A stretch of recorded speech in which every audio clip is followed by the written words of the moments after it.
Hello, everybody, and welcome to the 5 Tips and Tricks for Careers in Athletics. I am your host, Dr. Maury Mosovitz, joined by always my favorite, best, most wonderful co-host, Jen Albanese. Welcome, Jen. Yes. So we were talking, we're like prepping for Paris, right? Because we were talking, our guest today was just at the Paris Olympics, and we were having a whole conversation about going abroad, and that was the last thing we talked about before going on air.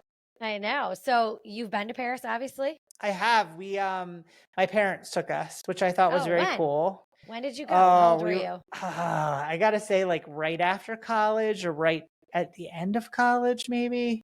Okay. I cannot 100. I have to look back in my mind. It was not like, I was not recently. Yeah. So how long were you there for? Like, what was your favorite? We were there for a couple days. I remember going to the Moulin Rouge because I thought it was very weird to have, sit with my parents while there was topless women all around. I thought that was super uncomfortable. And then I remember there was like a woman that jumped into like a pool with like a snake. Like she's topless and she jumped into a pool of water with like a snake swinging around. I was like, why would anyone ever do this? So there was like a lot of that going on. And, I remember, and I think you traveled with your mother, we were talking about it, but I remember like my mother kept wanting to go down like dark alleys because she's like, oh, it looks really cool down here. And we're like, you're in a very large city in the world. Like you wouldn't go down an alley in New York City, but it doesn't mean you should do it in Paris, France. Exactly. So so I went to Paris as part of so my mom and I did like a 21-day like European trip, like with a tour group, which actually was probably one of the best trips I've ever been on in my life. It was incredible. And we did London, Paris, and then did 3 cities in Italy. So Venice, Florence, and Rome. Yeah. So we were in Paris for 3 days. We also did the Moulin Rouge. So imagine like my mom and I was in my 20s. So probably like 5 or 6 years after college. And, we're with like these tour group people that you just meet and you're at the Moulin Rouge, just like, hey, what's up? But I loved Paris. I was nervous about going there because I'd always heard like the language barrier, like they're not great about like trying to communicate in English, but we didn't have any issues with that. And we got to do so much, like with your tour group, you get to go to so many different places. So we did the Louvre and we did the Louvre. I should remember that. That was pretty cool. So cool. We did Versailles, which was like out. So we took the little like day trip outside of Paris to do the Palace of Versailles, which was so cool. Obviously, we did the Eiffel Tower. Which that one, my mother is afraid of heights. So this is hilarious. We all go up in the elevator and it's like my mom literally got off the elevator. She looked and then she got back on the elevator and went right back down. And I was like, I'm not doing that. I was like, we're in Paris, France, and I'm on the Eiffel Tower. Like, you can go sit at the bottom. So I was up there literally alone, just taking pictures of myself at the Eiffel Tower for like an hour. I can see your mom doing that, just like walking up, being like, okay, I did it, come right back. She was just like so proud of herself. She's like, yep, okay, I'm going to go back down now. I mean, that's a lot for her just to get off the elevator was probably a big step. I was proud of her, but Paris is beautiful. So obviously watching the Olympics and seeing all of Paris and like its glory, obviously when you have an Olympics, it's so incredible. But my dad thought that he would be able to speak the language, and his way of doing it is just speaking very loudly to people and using his hands, and he thinks 100% your father. 100%. That's and now they're talking about traveling the world because they're both retired, so poor people of the world, get ready for very loud talking with a lot of hand motions in your face, because that's kind of like what our experience was. I can totally see that with your father. That would be hilarious. And they're like, sir, just because you just went up an octave doesn't mean I understand you. Correct. And it doesn't work as well in France as like in Italy. Like in Italy, they kind of laugh and go with it. With the hands. Oh, for in sure. France, I didn't think it did as well. They're like, who the heck are these tourists? Exactly. We stuck out. That was for 100% sure. Oh, for sure. But so I can't wait to hear about Will's time in Paris. That'll be so cool. So. Yes. And Will's an awesome guest, and it's great to see that he's doing amazing things with the United States Olympics. And so we will have him as we get back after this break. If you're enjoying this podcast, please follow us on your favorite podcast streaming service. The 5 Tips and Tricks podcast is a part of Athletic Career Consulting, a group focused on educating and guiding high school and college students looking towards careers in athletics. To find out more, go to our website at www.athcareer.com. That's ATHCAREER.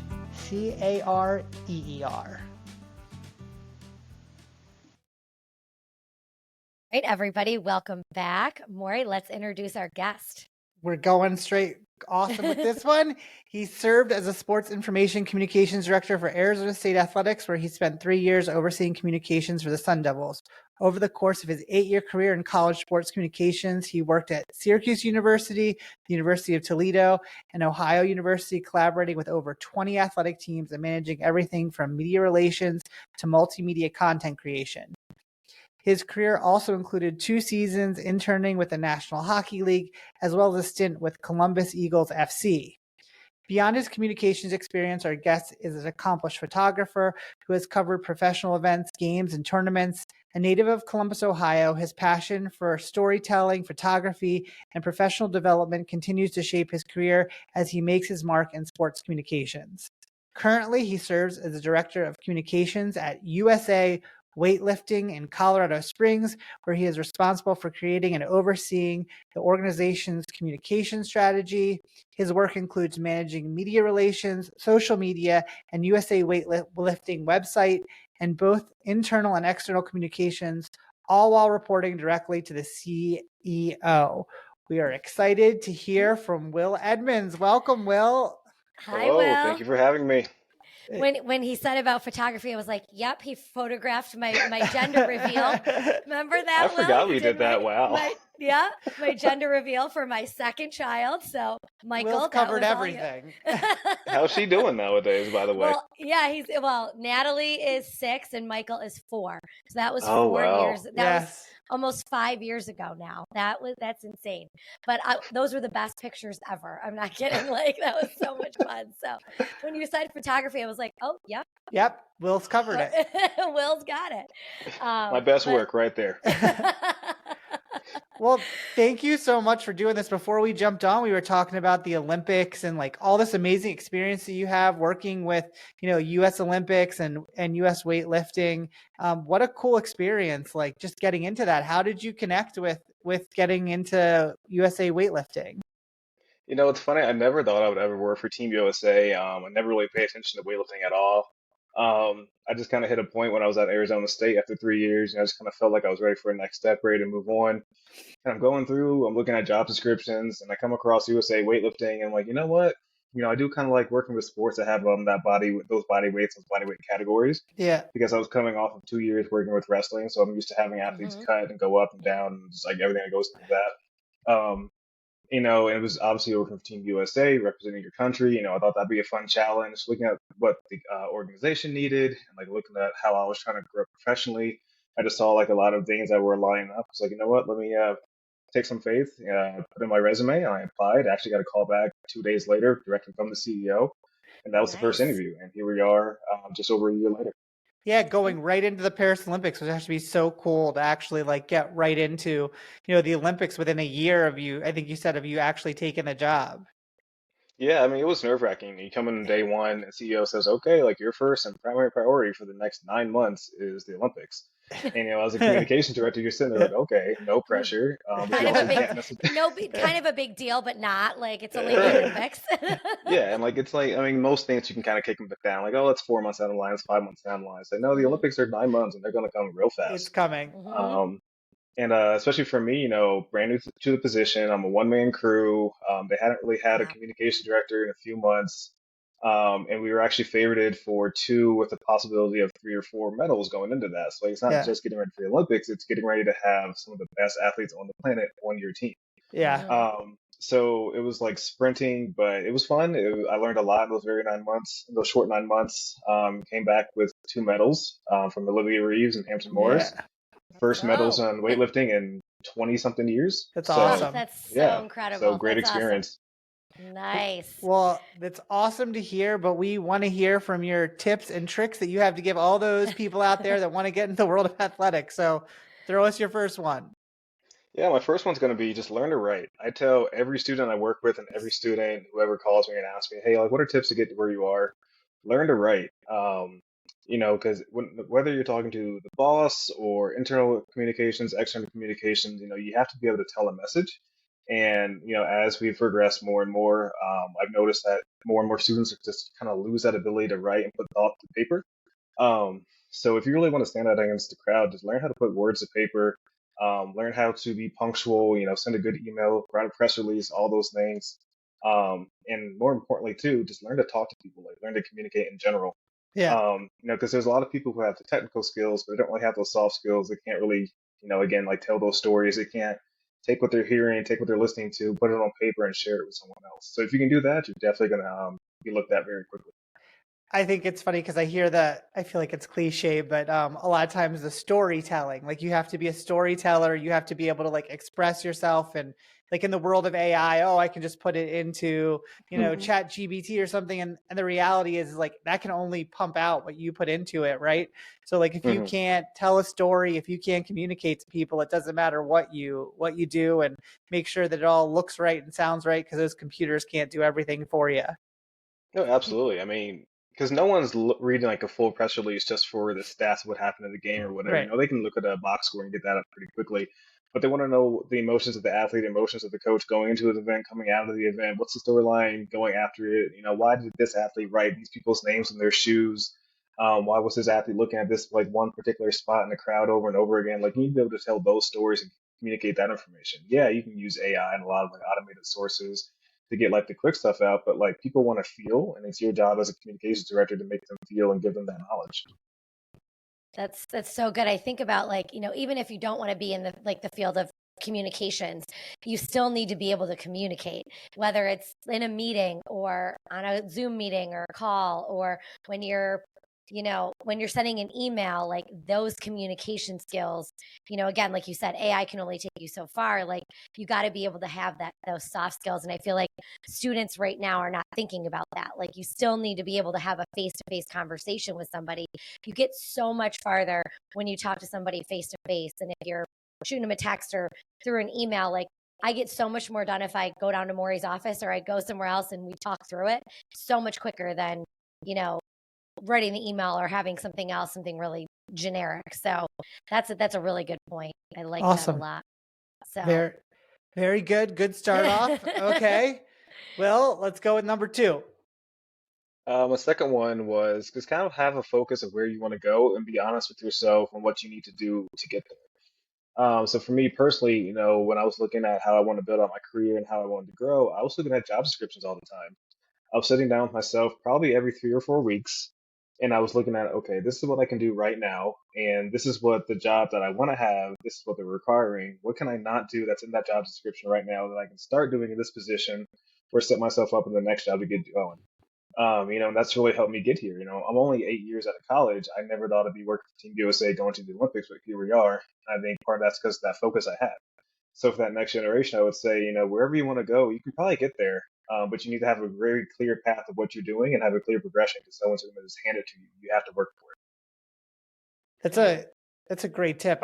Just looking at those job descriptions to find out those things that maybe you're just kind of slightly off or have not built those skills is a great tip that I think most people don't realize. Like visualize yourself in that role. What is it going to take?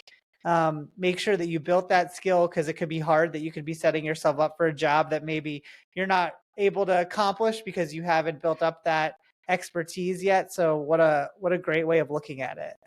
And when you have your current job, you can build your skills there. You can practice, you can try new things, you can challenge yourself, and you might fail, but you learn from that. So when you're in that job and you're able to say, okay, that next job, this is what I want to do, like that's really cool to be able to try that in the current job that you're in.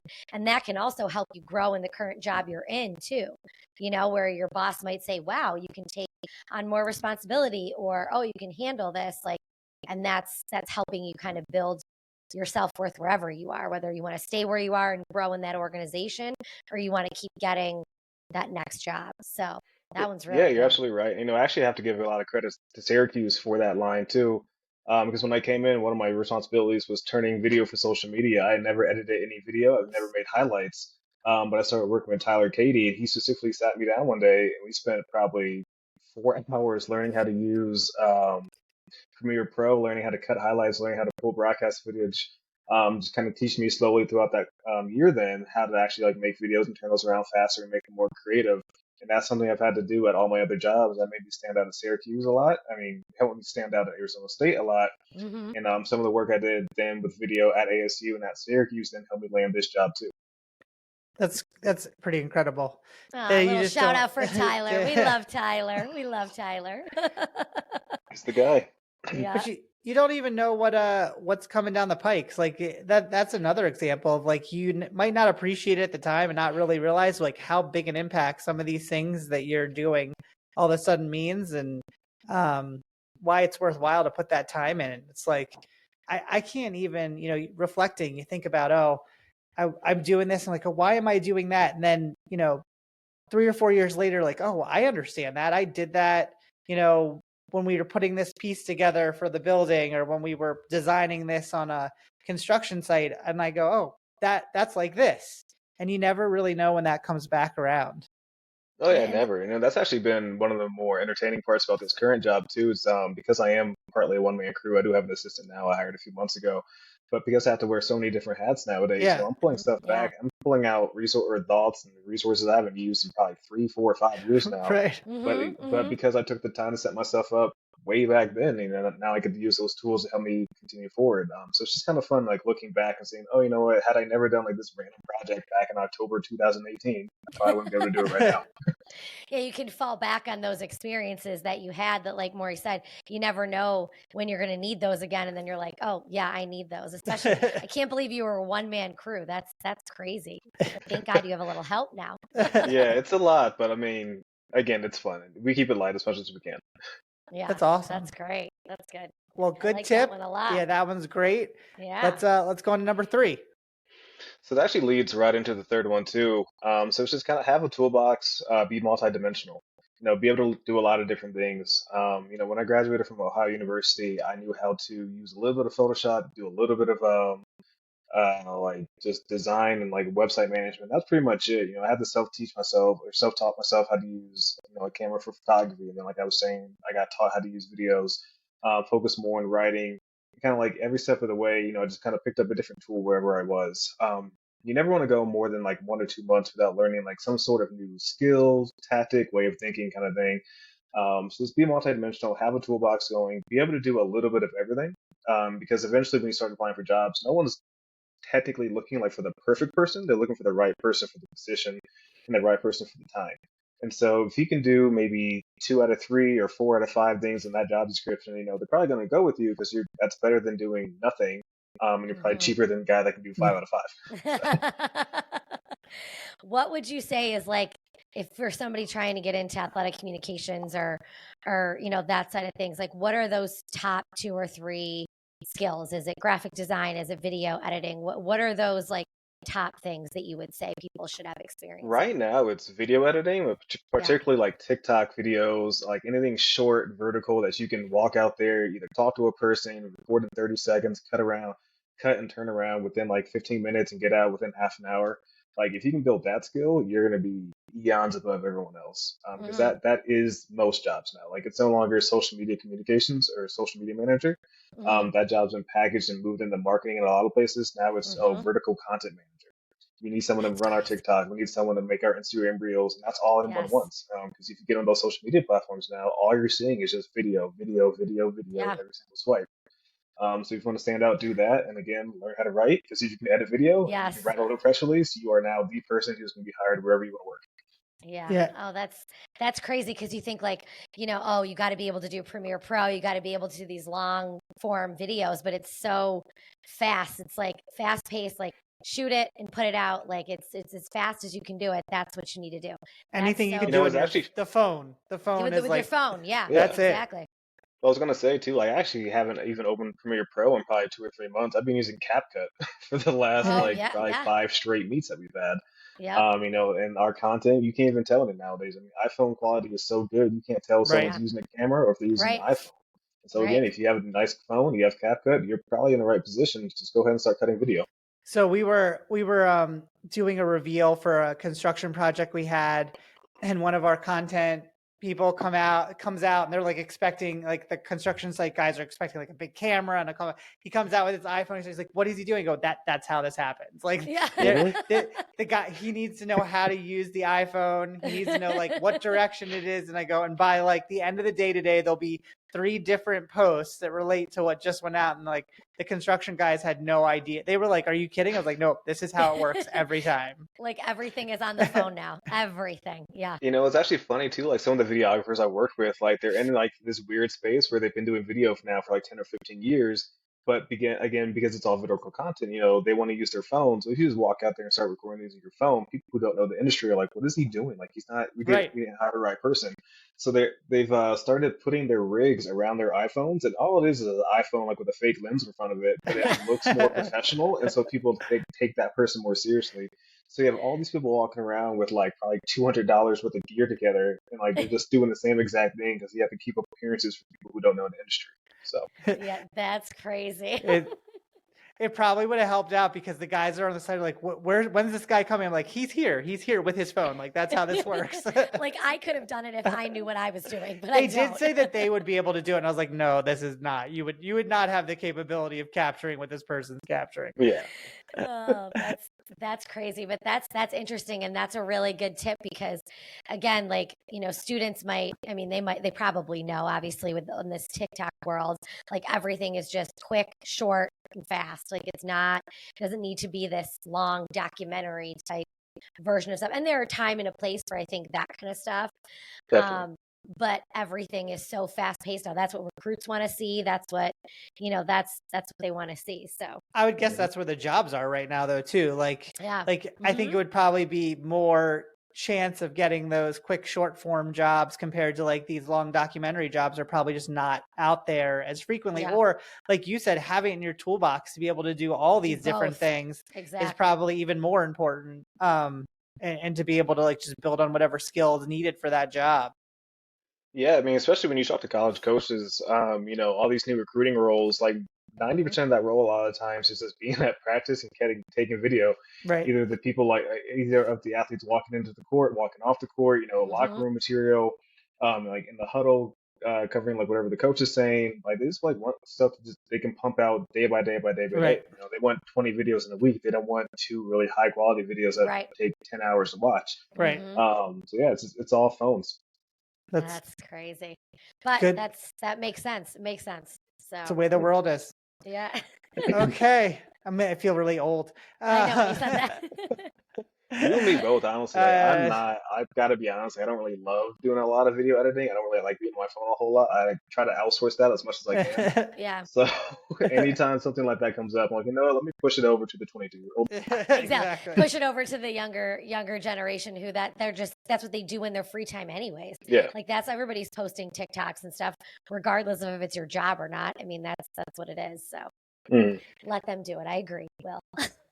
Well, before we lament too much on our age, let's. I know. Please not. I know. Let's not. There's been a lot of that lately on our side. Number 4. We're number 4. Yes, we're on number 4. Well, yeah. Yeah. Just be easy to work with. If you can walk in and you can do the job and you're not annoying, you're not bothering people, you're not causing issues that have to throughout the HR to other bosses, you're gonna get hired.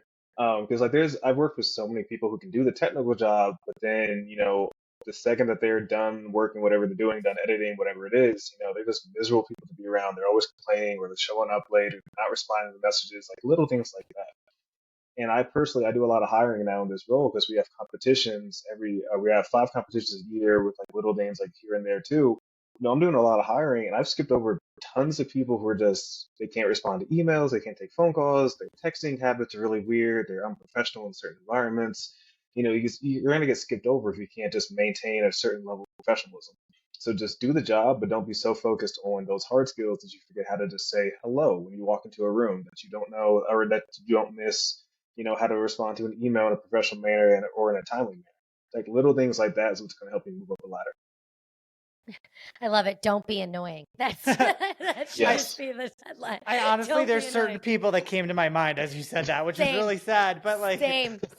The reality is like, and I don't know what it is about certain people that they feel that like I want to feel like that they feel like their job is more important, or they have this entitlement to them that just is kind of so strange. It's like, well, we're all here to like, be it together, and just to say like, hi, how's your day? Even just to start it. And then, be like, okay, let me be respectful of the other person's time, and they'll be respectful of my time. Like, just very like basic things that sometimes I just I don't get why it's just not part of their interaction. And it goes back to like your other tip about like the communication side of things, like communicating just as a human, like to be able to do that, it is important. Like you said, saying hello, like responding in a timely manner. Like you shouldn't think you have to say that to people. Like you just think that should be like commonplace, but it's not. And then that you lose opportunities that way. Like you said, if you're looking for an outsourced type of a person, or you're looking for somebody in a certain,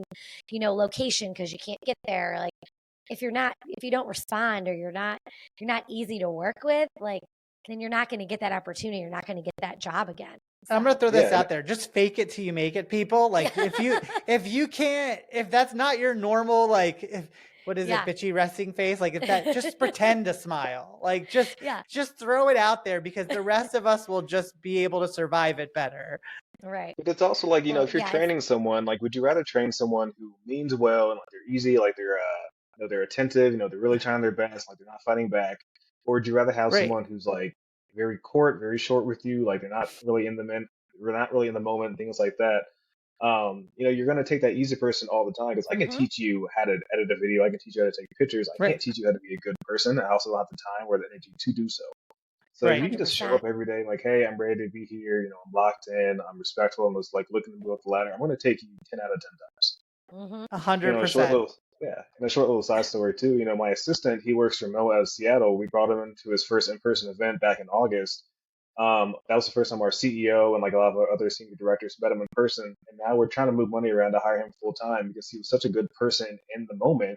That like they were like, oh my God, like we knew he was crushing it, like, with his little releases he was doing on the computer and all that stuff. Like actually seeing him in person, watching him interact with our staff like he's been there before, he quickly rose to like one of their favorite people at events. So it just goes to show, you don't have to be on a job very long at all. If you make the right impressions to the right people, you're going to get that job, and you're going to move up the ladder. You're going to have those references, and you're going to have people in your corner.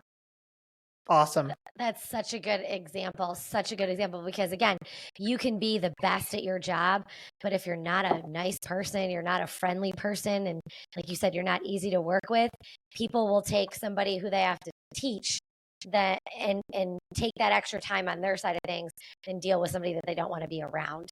Because again, in sports, and everybody says this, like you're spending a lot of time with the people you work with. So if you don't like being around them, like nobody's going to want to work with you. Nobody's going to want to hire you. So, being good at your job is important, but also being a good person is also important. So that's absolutely. Yeah. Like Maury said, some people come right to mind, and I'm like, oh my God, I don't know. And like, I know those tips, like those are like very open-ended tips, but like at the end of the day, as a communications director, your job is to communicate in a way that people, trust you, and like they feel empathetic and safe around you too. And so if you're a kind of person who's just very standoffish, you can't bring people into you, and they don't feel, safe or secure, like, sharing information with you or having a conversation with you, you're not going to be able to do the rest of those hard skills of your job, because you're never going to get past that first 5 minutes of meeting someone. Right. So everything I do with my job is just, how can I, create this space where this person feels comfortable and welcome, and then, going from there, it's easy to take pictures and ask them to sit down or pose this way, that way. It's easy to set up a camera and talk to them for an hour. But like, if they don't like to talk to you, or they don't want to be around you, or you don't have the tools to like help them get to a point where they feel safe in that moment, it doesn't matter what else you do. Right. Build that trust with them. They got to be able to trust you. So that's awesome. That's a good one. All right. Killed it. Okay. Last one. Okay. Big one. So the last one, Will, what do you know now that you wish you knew then? So what do you know now at this point in your career that you wish you knew when you first started? So yeah, a mix of my fourth point of being easy to work with, plus, a lot of people in these positions are just kind of figuring out as they go for the most part. So obviously, you're a senior VP, for example. They probably have been in the industry for 10 or 15 plus years, whatever, doing whatever job, whether it's press releases, social media, website manager, whatever. But the world, especially around digital communications, is just changing so quickly that they can't keep up with every little thing all the time. And so if you're someone who comes in and you're hyper focused, like, oh, I need to do this to move up the ladder, you might end up screwing yourself over because you might be too hyper focused on one pathway. We'll give it 2 years, technology changes, that pathway might fall away. Right. If you were someone who was hyper focused on building on Meta and building on Facebook, well, where's the world now? It's TikTok and Instagram, with Instagram quickly falling off. So if you're overly focused on all these, like, on the wrong platform or the wrong way of communicating on a platform, you're going to miss the rest of the world because it's going to be moving past you. And so with that, don't feel like that, just coming out of college or being 1 or 2 years into your career, like you're not ready for that next moment, because everyone else is kind of just sitting there like, okay, I'm good now, but what's happening in 6 months? What's happening in 12 months? What's happening in 18 months? So for me, I wish I'd known that sooner, because I kind of had this like anxiety when I first graduated. I was like, okay, I'm not going to be ready like for the actual jobs I want for the first like 10 years or 15 years after I graduate. So I seemed to be ready to buckle down and grind. And then I got 3 years into my professional career. I'm like, oh, I'm actually doing a lot better than I realized. Right. And hey, like these Power 5 schools are calling me for job offers. And hey, I'm actually kind of qualified to work on Wall Street and some of these other positions, and now, hey, Team USA wants to talk to me. So like everyone else is figuring it out. So don't be overly stressed, be focused, but don't be so focused that like that life, drives right past you. I mean, for me, the thing I keep hearing by so much of your thing is be able to be adaptable and be able to have the skills to change with what you need to do. It's not all about having a set skill set. It's about developing the kind of scaffolding to be able to take on all these different tasks. And that's like what I clearly hear across all your tips, which I think is important for everybody. Like, be open-minded to the fact that there's all these things that might be able to come your way, and you have to be able to adapt to that and build into it. Yeah, adaptability for sure. Adaptability for sure, because everything is changing always. Like nothing's ever going to remain the same. So being able to change with it is important. That's a good. Yeah, and you also just never know what that other person might be dealing with in that hiring role or with that company or whatever too. One of my mentors who I look up to so much, and I talk to her probably every like 2 or 3 days about like just different things going on in my life. For the longest time, I thought she had everything figured out. I thought she was killing. I mean, she did have it for the most part. Like she was killing it. She was knocking everything out of the park publicly. But we started having like some very honest and intimate conversations the last couple of months, and I realized like, oh, like she feels like she's treading water. Like I thought she was like this untouchable person at the top of the ladder. Like this is where everyone wants to end up. By the time they hit like 34, 35. And I'm talking to her, and she's like, you know what? In a lot of ways, I feel like she said that she felt like she was like missing a lot of things, that she like wasn't adequate in a lot of ways. And that was, it was hard to hear on one hand, but also it's kind of reassuring too, because everyone has self-doubt and everyone like is always kind of questioning, oh, am I doing the right things? Do I know enough? Am I moving in the right ways? And so when you start talking to people, I've talked to 30-year-olds, 40-year-olds, 50-year-olds who are all saying the same kind of thing of, you know what, I can't believe I'm here. I kind of blinked one day and life brought me here. So like it's okay to have that anxiety because we're all kind of sharing it, and you're not alone, and there's going to be people to help you kind of end up where you want to end up. Well, that makes me feel better right there. I feel like that a lot, Will. So thank you. I do feel better now. Well, with that, I don't think we could get any more capped off than that. That seems to be the best place to end this. Will, thank you so much for your time. Good luck to Team USA as they continue to kill it in weightlifting. And, a couple of years here, we'll be back out and see a couple more medals, hopefully, in the future, which will be awesome and cool. And we'll keep reading stories and seeing posts by you. So we're excited to see the future of it. Yeah, this was great. Thank you so much for having me. It was a great conversation. I wish the best to you guys. I hope Syracuse is doing well too. So can't wait to see what's next. Absolutely. Thank you, Will. And hopefully we'll get to see you soon. We miss you.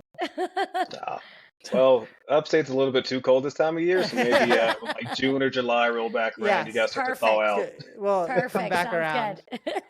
Well, with that, thanks everyone for joining us. Please make sure to follow on our socials at @AthCareerPod. Make sure to like and follow the podcast itself and all of our social platforms, and we'll see you next time. Bye. If you like the 5 Tips and Tricks podcast, make sure to subscribe on your favorite podcast platform. You can rate and review us, including questions that may be answered on future episodes. The 5 Tips and Tricks podcast for careers in athletics is part of Athletic Career Consulting. Check us out at www.athcareer.com. Don't forget to follow and like us on your top social media platforms.